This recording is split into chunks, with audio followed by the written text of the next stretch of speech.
Maelfu ya waombolezaji wamehudhuria maombi ya kitaifa ya kiongozi wa upinzani nchini Kenya, Raila Odinga leo, huku ulinzi mkali ukiimarishwa baada ya hapo jana maafisa kufyatua risasi kutawanya umati wa watu waliojitokeza katika uwanja wa michezo wa Kasarani kuaga mwili wake. Odinga, mwanasiasa mkongwe katika siasa za Kenya ambaye wakati mmoja alikuwa mfungwa wa kisiasa na kugombea urais mara 5 bila mafanikio, alifariki dunia siku ya Jumatano akiwa na umri wa miaka 80 nchini India ambako alikuwa akipatiwa matibabu. Odinga aliongoza kundi kubwa la wafuasi katika taifa hilo la Afrika Mashariki na umati mkubwa wa watu uliingia barabarani kuanzia mapema siku ya Alhamis na kuvamia uwanja mkuu wa ndege wakati ndege iliyokuwa imebeba mwili wake ilipowasili.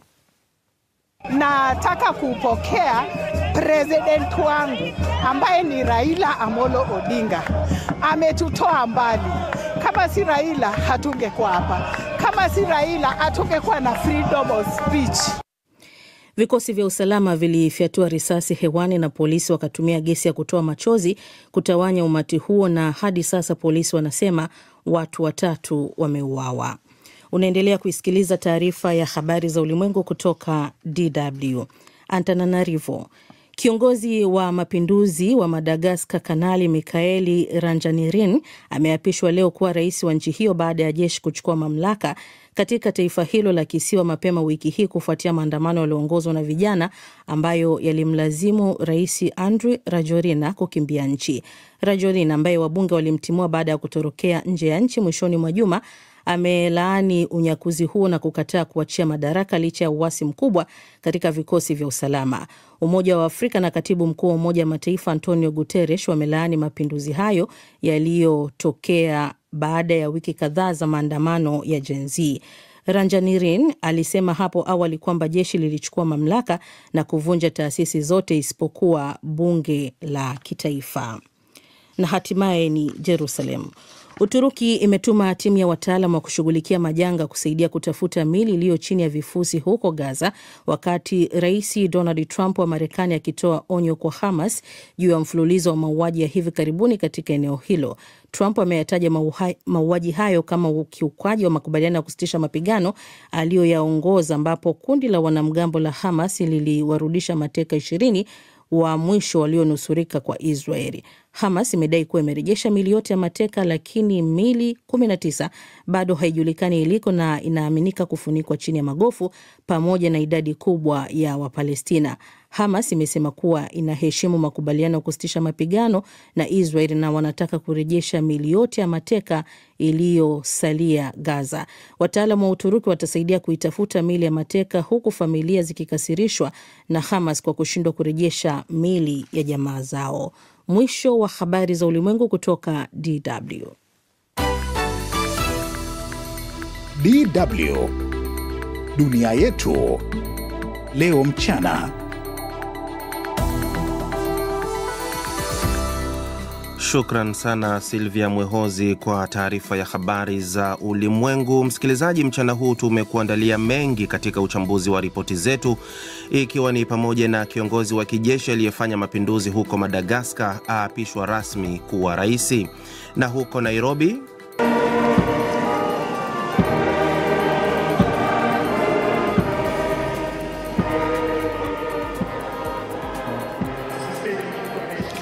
waziri mkuu wa zamani wa Kenya Raila Odinga aagwa kitaifa, na Urusi yafanya mashambulizi makubwa nchini Ukraine. Kwa hayo bila shaka na mengine mengi, tafadhali usibadili kituo. Msikilizaji, tunathamini maoni yako ambayo ni muhimu sana kukamilisha matangazo haya. Unachotakiwa kufanya ni kutuandikia ujumbe mfupi kupitia kurasa zetu za mitandao ya kijamii ya Facebook, Instagram na hata YouTube. Tafuta DW Kiswahili nami nitausoma ujumbe wako hewani kadri muda utakavo niruhusu. Kiongozi wa mapinduzi wa Madagascar Kanali Mikaeli Ranjanirin leo hii ameapishwa kuwa rais, ikiwa ni ibada ya jeshi kuchukua madaraka kufuatia maandamano yaliyoongozwa na vijana ambayo yalimlazimisha rais aliyekuwepo madarakani Andry Rajoelina kukimbia kwenda uhamishoni. Sudi Mnete na mengi zaidi kuhusu mkondo huu mpya wa siasa za Madagascar. Katika hafla iliyofanyika katika mahakama ya juu ya katiba mjini Antananarivo, Kanali Mikael Aranjanirini amekula kiapo chake akisema atatimiza kikamilifu kwa uadilifu na kwa haki majukumu makubwa nafasi yake mpya kama rais wa Jamhuri ya Madagascar. Nitatimiza kikamilifu kwa ukamilifu na kwa haki majukumu makubwa ya nafasi yangu kama rais wa Jamhuri ya Madagascar. Naapa kwamba nitatekeleza mamlaka niliyopewa na ninatoa nguvu zangu zote kulinda na kuimarisha umoja wa kitaifa na haki za binadamu.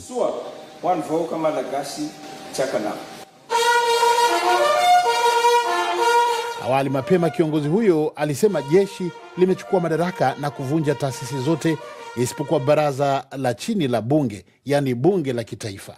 Alisema pia kuwa kamati inayoongozwa na jeshi itatawala katika kipindi cha miaka miwili sambamba na serikali ya mpito kabla ya kuandaa uchaguzi mpya. Aranjanirini, kamanda wa kikosi maalum cha jeshi cha Kapsat ambacho kilihusika katika mapinduzi ya mwaka 2009 yaliyomleta madarakani Rajoelina, lakini alijitenga naye wiki iliyopita akiwahimiza wanajeshi wasiwapige waandamanaji. Wakati vijana wengi wakishangilia kuanguka kwa utawala wa Rajoelina ambao uliingia madarakani kupitia mapinduzi kama haya, baadhi yao tayari wameonyesha wasiwasi kuhusu kasi ya jeshi katika kufanikisha kuichukua nafasi ya uongozi. Rajoelina ambaye wabunge walimuondoa madarakani baada ya kukimbilia nje ya nchi mwishoni mwa wiki hii, amelaani mapinduzi hayo na amekataa kujiuzulu licha maafisa wengi wa usalama kujiondoa upande wake. Umoja wa Afrika na katibu mkuu wa Umoja wa Mataifa Antonio Guterres wameyalaani mapinduzi hayo. Kimsingi, maandamano ambayo yalianza mwezi uliopita yamekuwa na mwelekeo kama wa harakati nyingine zinazoongozwa na kizazi cha sasa huko Nepal, Sri Lanka na maeneo mengine. Vijana wa Madagascar walianza kuandamana mwezi uliopita kupinga kukatika mara kwa maji na umeme, lakini baadaye wakaanza kuibua masuala mengine ikiwemo gharama za maisha, ukosefu wa fursa na tuhuma za ufisadi na upendeleo miongoni mwa viongozi wa juu. Madagascar ina jumla ya watu takriban milioni 30 na kwa mujibu wa Benki ya Dunia, kati ya mwaka wa uhuru yani 1960 hadi 2020, pato la taifa kwa kila mtu liliporomoka kwa 45%. Shukran Sudi Mnete kwa ripoti hiyo. Urusi imefanya moja ya mashambulizi yake makubwa zaidi dhidi ya miundombinu ya nishati ya Ukraine, ikirusha mamia ya droni na makombora kadhaa katika maeneo mbalimbali ya nchi hiyo. Mashambulizi hayo yamesababisha kukatika kwa umeme kwa kiwango kikubwa katika takriban mikoa 8 na kulazimisha kampuni za nishati kusitisha uzalishaji katika baadhi ya maeneo ikiwemo Kiev na mkoa wa Poltava. Rais Volodymyr Zelensky ameishtumu Moscow kwa kulenga kwa makusudi wahudumu wa dharura na kutumia msimu wa baridi kali kama silaha kwa kuharibu mtandao wa umeme wakati baridi kali ikiwa inakaribia. Hata hivyo, Urusi inasisitiza kuwa mashambulizi yake yanalenga tu shabaha za kijeshi. Idi Sesanga na taarifa kamili. Mashambulizi makubwa ya usiku kucha yalitokea wakati Rais Volodymyr Zelensky akijiandaa kwa mkutano muhimu ikulu ya White House na Rais wa Marekani Donald Trump. Anatarajiwa kuomba mifumo zaidi ya ulinzi wa anga, makombora ya masafa marefu na vikwazo vikali dhidi ya Moscow.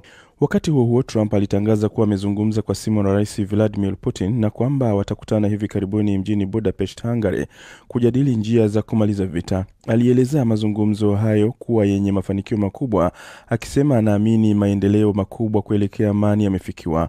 Serikali na jeshi la Ukraine wanaendelea kusisitiza umuhimu wa kupata silaha za kisasa kutoka Marekani ili kukabiliana na mashambulizi ya anga ya Urusi. Serikali ya Zelensky inatafuta makombora ya masafa marefu ya Tomahawk na mifumo ya ulinzi wa anga ya Patriot kulinda miundombinu muhimu na miji. Licha ya mafanikio ya Ukraine, maafisa wanasema ukubwa wa nchi hiyo unafanya iwe vigumu kujilinda bila msaada mkubwa zaidi kutoka magharibi, huku Washington ikisita kwa hofu ya kuchochea zaidi vita hivyo. Licha ya kudai hapo awali kuwa angemaliza mzozo huo ndani ya masaa 24, serikali ya Trump imekuwa ikisita kuidhinisha usafirishaji wa silaha. Baada ya kile alichokiita mafanikio makubwa ya Gaza wiki iliyopita, sasa Trump anaelekeza juhudi zake Ukraine kupitia diplomasia, akipanga mikutano tofauti na Zelensky na Putin kwa matumaini ya kufanikisha amani kama ile ya Mashariki ya Kati. Baada ya kuwasili Washington, Zelensky alisema ana matumaini kasi ya diplomasia ya Trump italeta amani kwa Ukraine. Kiongozi huyo alikutana na kampuni za ulinzi za Marekani, Raytheon na Lockheed Martin kujadili ushirikiano na uzalishaji wa silaha na droni. Tulifanya mazungumzo mazuri sana kwa njia ya simu na Rais Trump kuhusu mashambulizi makubwa dhidi ya mfumo wetu wa nishati. Aliniambia timu yake itaisaidia Ukraine na tunashukuru kwa hilo. Pia tulijadili kampuni ambazo zinaweza kutusaidia kiufundi kuimarisha mfumo wetu.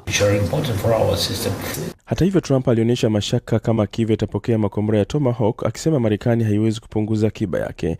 Alikiri kuwa Putin hakulipenda swala hilo lilipojadiliwa. Kremlin imethibitisha maandalizi ya mkutano wa Budapest na kuelezea mazungumzo hayo kuwa ya uwazi na ya kuaminiana, huku Putin akionya kuwa kutoa makombora ya Tomahawk hakutabadilisha hali ya vita. Baada ya mazungumzo yao, Putin aliitisha kikao cha Baraza la Usalama la Urusi kujadili mkutano wa kilele na mkakati wa kivita. Wakati huo huo, waziri mkuu wa Hungary Viktor Orban, mshirika wa karibu wa Trump na Putin, alisema atazungumza na Putin kabla ya mkutano huo, akidai Budapest ndiyo sehemu pekee barani Ulaya kwa sasa inayofaa kufanyika mkutano kama huo kutokana na msimamo wa Hungary wa kudumisha amani. Ilikuwa ripoti yake Idi Sesanga. Kundi la wanamgambo la Hamas limesema limejitolea kutekeleza makubaliano ya amani yaliyosimamiwa na Marekani yaliyositisha vita vyake na Israel na kurejesha miili yote ya mateka ambao bado hawajulikani walipo. Wakati huo huo, Iran leo imelaani mashambulizi ya Israel kusini mwa Lebanon, ngome ya mshirika wake wa karibu wa Hizbullah. Tatu Karema na maelezo kamili. Hamas imesisitiza nia yake ya kukabidhi maiti zote zilizosalia za mateka wa Israel, lakini imesema mchakato huo huenda ukahitaji muda zaidi, kwani baadhi ya maiti hizo zilikuwa chini ya vifusi vya majengo yaliyoharibiwa na mashambulizi katika eneo hilo. Ikiitikia wito wa kundi hilo la wanamgambo wa kutaka usaidizi wa kutafuta miili ya mateka 19 waliofukiwa chini ya vifusi pamoja na idadi isiyojulikana ya Wapalestina, Uturuki imetuma wataalam kusaidia katika shughuli hiyo ya utafutaji. Uturuki imetuma makumi ya wataalam wa misaada ya majanga kusaidia kutafuta miili hiyo, lakini familia za mateka wa Israel waliouawa zimekasirishwa na kushindwa kwa Hamas kutoa mabaki ya wapendwa wao. Wakati huo huo, Rais wa Marekani Donald Trump ameonekana kutoa wito wa subra linapokuja swala la kurejeshwa kwa miili hiyo, akisisitiza kuwa Hamas inatafuta mabaki ya mateka, lakini baadaye alionyesha kughadhabishwa na mwenendo wa kundi hilo tangu kusitishwa kwa mapigano. Kupitia ujumbe kwenye mtandao wake wa Truth Social, Trump amesema ikiwa Hamas itaendelea kuwaua watu Gaza, ambayo sio makubaliano, hawatakuwa na chaguo ila kuwaua katika kile kilichoonekana kumaanisha mauaji ya hivi karibuni ya raia wa Palestina. Hapo jana, Waziri Mkuu wa Israel Benjamin Netanyahu alisisitiza tena azma yake ya kuhakikisha kurejeshwa kwa mateka wote baada ya waziri wake wa ulinzi kuonya kwamba jeshi litaanzisha tena mapigano ikiwa Hamas itashindwa kufanya hivyo. Huku hayo yakijiri, malori ya mafuta na bidhaa za misaada ya kuelekea Gaza yameonekana leo yakitoka katika eneo la mpaka wa Rafah nchini Misri. Hapo jana, waziri wa mambo ya nje wa Israel Gideon Saar alinukuliwa na shirika la habari la Italia ANSA akisema kwamba kivuko hicho cha Rafah kilichoko kati ya Gaza na Misri huenda kitafunguliwa tena siku ya Jumapili. Hata hivyo, hakufafanua ikiwa kivuko hicho kitafunguliwa kwa ajili ya kupitisha misaada ya binadamu au kwa ajili ya watu. Katika hatua nyingine, msemaji wa Wizara ya Mambo ya Nje ya Iran Ismail Bakai amesema mashambulizi ya Israel kusini mwa Lebanon ni ukiukaji wa wazi wa uhuru na uadilifu wa nchi hiyo. Hapo jana, Lebanon ilisema kuwa Israel ilimuua mtu mmoja na kujeruhi wengine 7, huku jeshi hilo la Israel likisema kuwa lilikuwa limelenga kundi la Hezbollah na washirika wake. DW tunavuma kwa kishindo.